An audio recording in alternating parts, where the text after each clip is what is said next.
The geopolitical landscape regarding the conflict in Ukraine appears to have shifted from a state of indefinite attrition to one of a calculated, terminal timeline.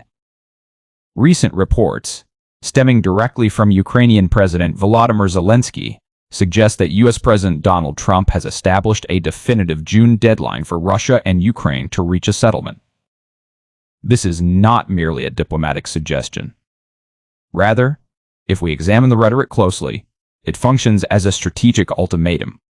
Zelensky's public acknowledgement of this timeline transforms it from backroom rumor into a centerpiece of international relations. But here's where this becomes interesting. The Americans are not just proposing a goal. They are architecting a schedule. The proposal for trilateral talks in Miami as early as next week indicates a pivot toward high-pressure, expedited diplomacy. Zelensky's confirmation of Ukraine's attendance suggests a reluctant but necessary submission to this new reality.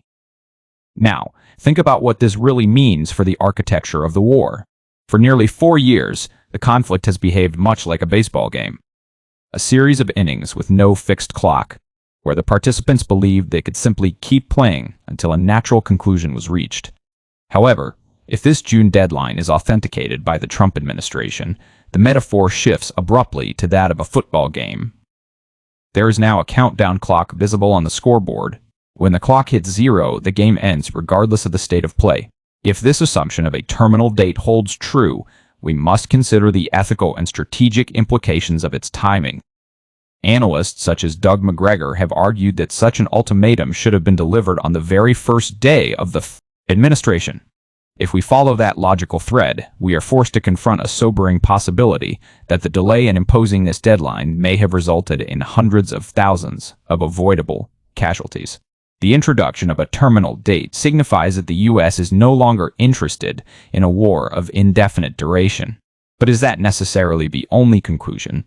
Let's look at this from another angle, specifically the Russian perspective. By signaling a hard stop in June, the U.S. may inadvertently be providing the Kremlin with a strategic incentive to accelerate their operations. If Russia recognizes that the clock is ticking, they have every reason to intensify their current kinetic and energy infrastructure campaigns. Why would Russia compromise now when they see a finish line that might validate their current territorial holdings? There's a high probability that the likelihood of Russian compromise has dropped to 0. They see the West's exhaustion as a confirmed variable. This suggests a deeper interpretation.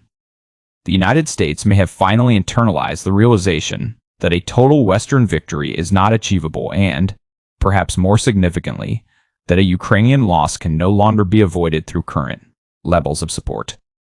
If the U.S. administration has reached this conclusion, then continuing to funnel billions in interceptor missiles and financial aid becomes, from a purely analytical standpoint, a futile exercise.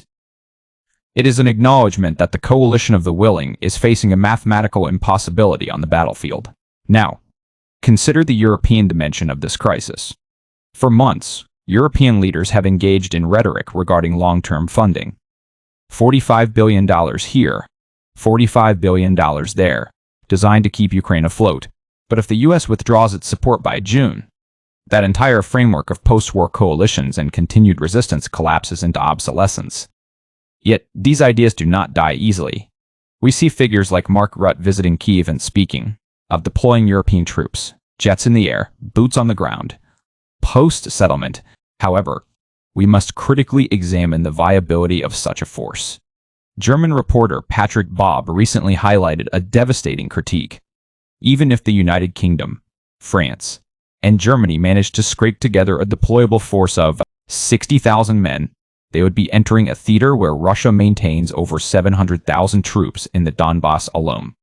Furthermore, these 60,000 Western troops would possess zero experience in the high-intensity, industrial-scale drone and artillery warfare that has defined this conflict. The learning curve is not just steep, it is bloody. If this is the case, why does the rhetoric persist?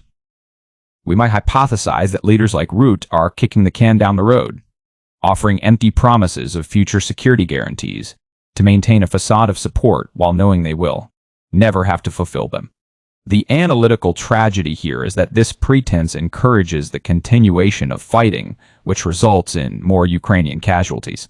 This disconnect from reality was palpable during Ruti's address to the Verkhovna Rada. Observers noted that the chamber was largely empty, and those present were distracted by their mobile devices. The explosive cheers, once reserved for visiting dignitaries, have been replaced by a grim, bored stoicism. Alexander Mercurius has further dissected the logic of these security guarantees. If these guarantees only trigger once the war ends, they actually disincentivize an end to the war. Russia, viewing future Western military presence as a threat, is incentivized to never let the war end. Meanwhile, the Ukrainian populace is left in a state of immediate crisis, worried about water, warmth, and basic survival, while their leaders discuss theoretical protections that may never materialize. Philosophically, we have to ask, who would actually believe that a European nation would risk nuclear annihilation for Ukraine tomorrow when they are unwilling to commit conventional forces today? The Article 5 protection already exists for NATO members. Extending a pseudo-Article 5 to a non-member in a state of ruins is a logical non-starter. This suggests that the European elite, Starmer, Macron, von der Leyen, may be operating in a reality entirely detached from the kinetic and economic facts on the ground. As we look toward the June deadline, we must await confirmation of how the U.S. intends to apply pressure. Since there is virtually no leverage to be applied to Russia at this stage, the pressure will almost certainly fall on Kiev and Brussels. The message will likely be, accept these terms, or we walk. This is the day one of a new era of American realism. If this succeeds, the process of healing can begin, though it will likely take generations to resolve the underlying trauma. Before concluding, let us reflect on a bizarre but telling moment of modern governance. During a recent congressional hearing with Treasury Secretary nominee Scott Bessent, the focus shifted from his admission that the U.S. intentionally engineered economic conditions to destabilize the Iranian rial, to a man in the audience who remained perfectly motionless for the duration of the testimony. While Bessent was admitting to financial warfare, the stoic man in the background became a viral symbol of the swamp, or perhaps the ultimate detachment of the DC bureaucracy. It is a reminder that while we dissect theories of war and peace, the machinery of the state often operates with a chilling, unblinking indifference. If the June deadline is indeed the terminal point for this conflict, we are approaching a historic inflection point. The transition from infinite war to a finite deadline represents a total recalibration of global power dynamics. Do you agree with this interpretation of the June deadline as an ultimatum? Or could there be a deeper explanation for why this timeline is surfacing now? What is your perspective on this idea?